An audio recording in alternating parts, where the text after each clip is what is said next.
ಎಲ್ಲರಿಗೂ ಯುಗಾದಿಯ ಶುಭಾಶಯಗಳು. ಈ ಯುಗಾದಿ ಸಮಯದಲ್ಲಿ ನಾವು ಯಾವ ದೇವರನ್ನು ಪೂಜೆ ಮಾಡಬೇಕು ಅನ್ನೋದನ್ನು ನಾವು ಯೋಚನೆ ಮಾಡಿದರೆ ಅವರವರ ಮನೆ ದೇವರು, ಅವರವರ ಇಷ್ಟ ದೇವತೆ, ಅವರವರ ಆರಾಧ್ಯ ದೇವತೆ ಇದನ್ನು ಈ ರೀತಿಯಾಗಿ ಪೂಜೆ ಮಾಡಬಹುದು ಅಂತ. ಗಣಪತಿ ವ್ರತ ಆದರೆ ಗಣಪತಿಯನ್ನು ಪೂಜೆ ಮಾಡ್ತೀವಿ, ಗೌರಿ ವ್ರತ ಆದರೆ ಗೌರಿನ ಪೂಜೆ ಮಾಡ್ತೀವಿ. ಈ ರೀತಿಯಾಗಿ ಅನಂತ ಪದ್ಮನಾಭ ವ್ರತ ಆದರೆ ಅನಂತ ಪದ್ಮನಾಭ ಸ್ವಾಮಿನ ವ್ರತ ಪೂಜೆ ಮಾಡ್ತೀವಿ. ಹೀಗಾಗಿ ಯುಗಾದಿನಲ್ಲಿ ಇಂಥ ದೇವತೆಯನ್ನೇ ಪೂಜೆ ಮಾಡಬೇಕು ಅಂತ ಎಲ್ಲೂ ಹೆಚ್ಚಿನ ಉಲ್ಲೇಖ ಇಲ್ಲ.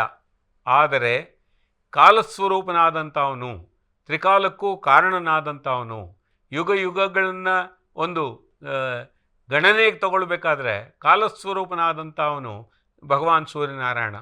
ಹಾಗಾಗಿ ಮುಖ್ಯವಾಗಿ ಹೇಳಬೇಕು ಅಂತಂದರೆ ಶ್ರೀ ಸೂರ್ಯನಾರಾಯಣ ಸ್ವಾಮಿಯನ್ನು ನಾವು ಯುಗಾದಿ ದಿವಸ ವಿಶೇಷವಾಗಿ ಪೂಜಿಸಬೇಕು. ಆದರೆ ಇದರ ಈ ಒಂದು ವಿಷಯ ಹೆಚ್ಚಿನ ಜನಕ್ಕೆ ಅವಗಾಹನೆಗೆ ಬಂದಿಲ್ಲ ಅಂತ ಹೇಳಬಹುದು.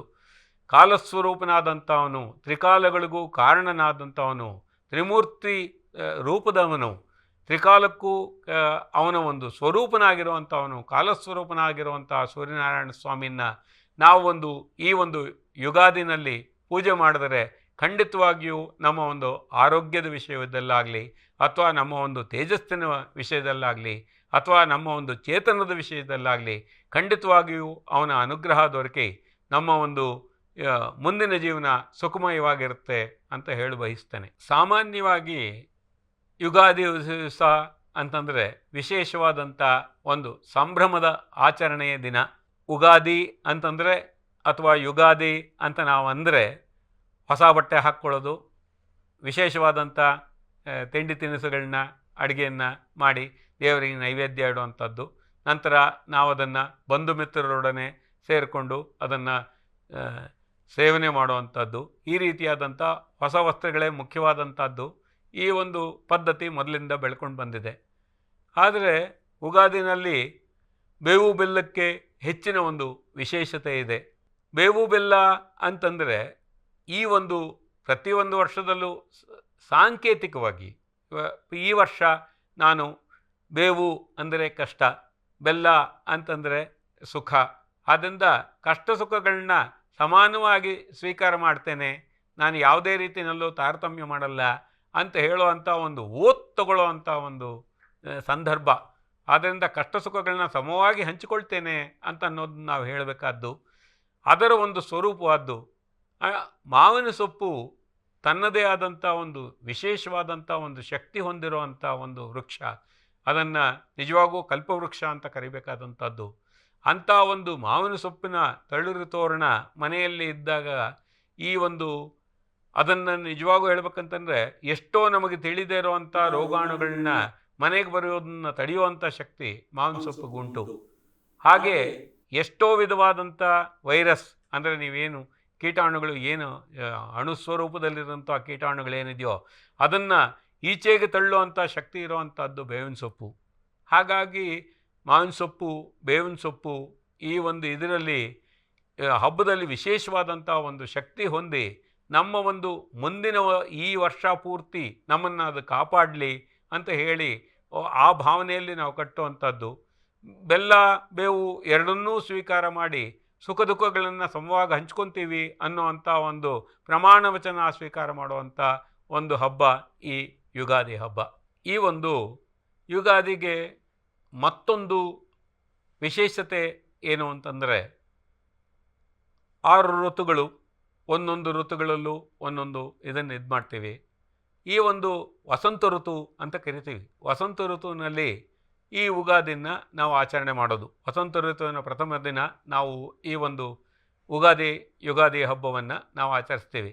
ಅಂದರೆ ಎಲೆ ಉದುರುವಂಥ ಕಾಲದಿಂದ ಹಿಡಿದು ಎಲೆ ಚಿಗುರುವಂಥ ಕಾಲ, ಅಂದರೆ ನಮಗೆ ಅಭಿವೃದ್ಧಿ ಉಂಟಾಗುವಂಥ ಒಂದು ಸೂಚಕವಾಗಿರುವಂಥ ಈ ವಸಂತ ಋತು ಮನಸ್ಸಿಗೆ ಅತ್ಯಂತ ಉಲ್ಲಾಸವನ್ನು ತರುವಂಥದ್ದು, ಉತ್ಸಾಹಭರಿತವಾದಂಥದ್ದು, ನಮ್ಮ ಜೀವನದಲ್ಲಿ ಒಂದು ಶ್ರೇಷ್ಠತೆಯನ್ನು ತಂದುಕೊಡುವಂಥ ಕಾಲ ಈ ವಸಂತ ಋತು. ಹಾಗಾಗಿ ಉಗಾದಿ ಹಬ್ಬ ಅಂತಂದರೆ ಹೊಸತನ, ಉಗಾದಿ ಹಬ್ಬ ಅಂದರೆ ಉತ್ಸಾಹ, ಉಗಾದಿ ಹಬ್ಬ ಅಂತಂದರೆ ನವಚೇತನ. ಹೀಗಾಗಿ ಈ ಒಂದು ಉಗಾದಿ ಹಬ್ಬನ ನಮ್ಮ ಒಂದು ಜೀವನದಲ್ಲಿ ನಾವು ಬಹಳ ಪ್ರಧಾನವಾಗಿ ಸ್ವೀಕಾರ ಮಾಡಿದ್ದೇವೆ. ಹಿಂದೂ ಧರ್ಮದಲ್ಲಿ, ಸನಾತನ ಧರ್ಮದಲ್ಲಿ ಉಗಾದಿ ಹಬ್ಬಕ್ಕೆ ತನ್ನದೇ ಆದಂಥ ಒಂದು ಶ್ರೇಷ್ಠತೆ ಇದೆ. ಹಾಗಾಗಿ ಇದನ್ನು ವರ್ಷಾವಧಿ ಹಬ್ಬ ಅಂತ ಕರಿತೀವಿ. ವರ್ಷಾವಧಿ ಹಬ್ಬ ಆದ್ದರಿಂದ ಎಲ್ಲೆಲ್ಲಿದ್ದೋರೋ ಅವರವರು ಊರಿಗೆ ಹಿಂತಿರುಗಿ ಅವರವರ ಬಂಧು ಮಿತ್ರರೊಡನೆ ಸೇರಿ ಆ ಸಂಭ್ರಮದಿಂದ ಯಾವುದೇ ಒಂದು ಎಲ್ಲ ಚಿಂತೆಗಳನ್ನು ಪಕ್ಕಕ್ಕಿಟ್ಟು ಸಂತೋಷವಾಗಿರುವಂಥ ಕಾಲ. ಹಾಗಾಗಿ ಈ ಜನಗಳನ್ನು ಒಗ್ಗೂಡಿಸುವಂಥದ್ದು, ಬಂಧುತ್ವವನ್ನು ಒಂದು ಗಟ್ಟಿಗೊಳಿಸುವಂಥದ್ದು ಈ ಒಂದು ಶಕ್ತಿ ಈ ಯುಗಾದಿ ಹಬ್ಬಕ್ಕಿದೆ. ಇದೇ ಅಲ್ಲದೆ ಖಂಡಿತವಾಗಿ ಹೇಳಬೇಕಂತಂದರೆ ಈ ಹಬ್ಬಗಳ ಒಂದು ಸಾಲು ಅಂತ ಸಿಗುವಂಥದ್ದು ಉಗಾದಿ ಹಬ್ಬದಿಂದ ಪ್ರಾರಂಭ ಆಗತ್ತೆ. ಉಗಾದಿ ಅದಾದ ನಂತರನೇ ತಕ್ಷಣವೇ ರಾಮನವಮಿ, ಇದಾದ ನಂತರ ವೈಶಾಖ ಮಾಸ ಬಂತು ಅಂತಂದರೆ ಮದುವೆಗಳು, ಮುಂಜಿಗಳು ಇತ್ಯಾದಿ ಎಲ್ಲ ಶುಭ ಕಾರ್ಯಗಳು. ಮಾಘಾಜಿ ಪಂಚಮಾಸಾನಾಂ ಅಂತ ಹೇಳ್ತೀವಿ ನಾವು. ಮಾಘದಿಂದ ಪ್ರಾರಂಭ ಆಗಿ ಮಾಘ, ಫಾಲ್ಗುಣ, ಚೈತ್ರ, ವೈಶಾಖ, ಜ್ಯೇಷ್ಠ ಈ 5 ತಿಂಗಳು ಈ ಉತ್ತರಾಯಣ ಕಾಲದಲ್ಲಿ ಎಲ್ಲ ಶುಭವಾದಂಥ ಕಾರ್ಯಗಳನ್ನು ಮಾಡುವಂಥ ಕಾಲ. ಆದ್ದರಿಂದ ಎಲ್ಲರೂ ಅತ್ಯಂತ ಉತ್ಸಾಹಭರಿತರಾಗಿ ತಮ್ಮ ಒಂದು ಜೀವನದಲ್ಲಿರುವಂಥ ಚಿಂತೆಗಳನ್ನು ಪಕ್ಕಕ್ಕಿಟ್ಟು ತಾವು ಒಂದು ಸಂತೋಷದಿಂದ, ಉಲ್ಲಾಸದಿಂದ, ಉತ್ಸಾಹಭರಿತರಾಗಿ ಮಾಡುವಂಥ ಒಂದು ಪ್ರಾರಂಭವನ್ನು ಕೊಡುವಂಥದ್ದಾದ್ದರಿಂದ ಯುಗಾದಿಗೆ ಅತ್ಯಂತ ಹೆಚ್ಚಿನ ಪ್ರಾಮುಖ್ಯತೆ ಉಂಟು. ಹಾಗಾಗಿ ಉಗಾದಿ ಹಬ್ಬನ ನಾವು ಸಹ ಸಂಭ್ರಮದಿಂದ ಆಚರಿಸೋಣ. ಎಲ್ಲ ಬಂಧು ಮಿತ್ರರೊಡನೆ ಸೇರಿ ನಾವು ಸಂತೋಷದಿಂದ ಭಗವಂತನ ನೆನೆಯುತ್ತಾ ಅವನ ಅನುಗ್ರಹವನ್ನು ಪಡೆಯೋದಕ್ಕೋಸ್ಕರ ಪ್ರಾರ್ಥನೆ ಮಾಡಿ ನಮ್ಮ ಮುಂದಿನ ಒಂದು ಕಾಲವನ್ನು ಸುಗಮವಾಗಿಸೋಣ. ಸಂತೋಷಮಯವಾಗಿ ಇರೋ ಥರ ಅನುಗ್ರಹಿಸಿ ಅಂತ ಪ್ರಾರ್ಥನೆ ಮಾಡೋಣ. ಶುಭಮಸ್ತು.